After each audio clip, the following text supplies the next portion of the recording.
Hey everybody, welcome to week 2. This week, we are going to address argument as story in terms of what happens when we're reading someone else's, okay? So last week, you learned to see arguments as stories. Now this week, you're going to become the analyst and you're going to write a full analytical essay of someone else's argument using that lens. In other words, you're going to ask this central question. What story does this argument want you to inhabit, and does it hold together?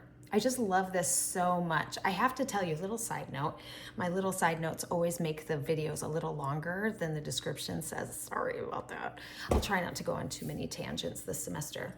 But as a fiction writer, that puts me more in the creative side of my mind a lot. And so understanding a more analytical type of thing like argument and analytical writing like argument, I need to grasp something that makes my brain understand.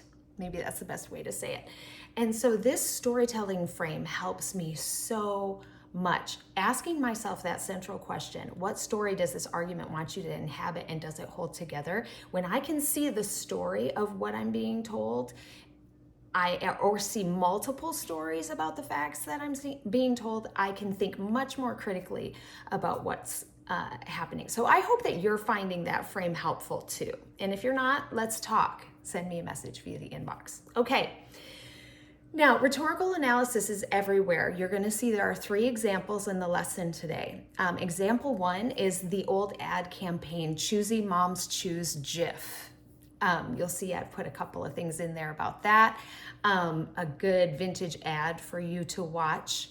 Now, when you look at that ad, it doesn't argue taste, nutrition, or price. It argues that good mothers choose Jif. It's an identity claim disguised as a product preference. Now, we're going to talk about the different Greek appeals this week. Pathos, ethos, logos, kairos. Did I get them all? I'm not sure. You'll have to check the notes to see. Now, in this case, the Jif example, we have pathos layered over ethos, and you've got 10 words and 0 evidence, and yet there's a whole story there. If you're a good mom, you're going to choose Jif. The second example is the Got Milk campaign. Another side note, I grew up on a dairy. I'm a dairyman's daughter from northern Michigan. So the Got Milk campaign is something that my dad was involved in, actually. He was a farmer who was involved nationally with marketing and board leadership and all of that. And I'm pretty proud of him. So that's why I'm kind of bragging him up a little bit. But the Got Milk campaign was a huge deal at our house because it was a brand new way of advertising milk. Anyway, that was back in 1993 when that started, and it started in California, and it showed people in desperate situations, and it showed pure manufactured urgency. And the story was, imagine needing milk and not having it. You'll see another vintage commercial there posted in the lesson. That's kind of fun. That story, that argument as story, was so successful that milk sales rose 6% in the first year. And that's a big rise for milk sales in 1 year. So, I mean, it's milk. People buy it or people don't. You wouldn't think that the sales would change that much based on advertising, but they did. And it was one of the most effective rhetorical moves that you can make. All right, example 3.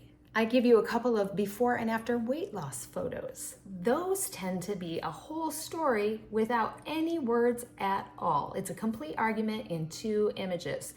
The conflict in this story, unhappy before self, the stakes, you want to be confident, and the worth and personal worth, and then the resolution would be buy this program, buy this pill, buy this, whatever it's going to be. The key question to introduce here for yourself is, who benefits from you believing this story? Now, in this case, in the weight loss example, it's the people trying to sell you whatever it is that's causing the weight loss. Who benefits in the milk commercials? Milk producers. Who benefits in the Jif, in the Choosy Moms Choose Jif? The Jif company, of course. Asking that question, Who benefits if I inhabit this story, if I take on this story and believe it and believe it's worthwhile? Who benefits? It's a really important question to ask. Now, when you ask that question, you're doing rhetorical analysis. You're stepping outside the story that you're being presented with, and you're examining how it was built. Now, this week you're actually going to write an essay. It's going to be, like I said, a rhetorical analysis. And you might take the item that you used for last week's discussion. That might be the text that you choose for this essay this week.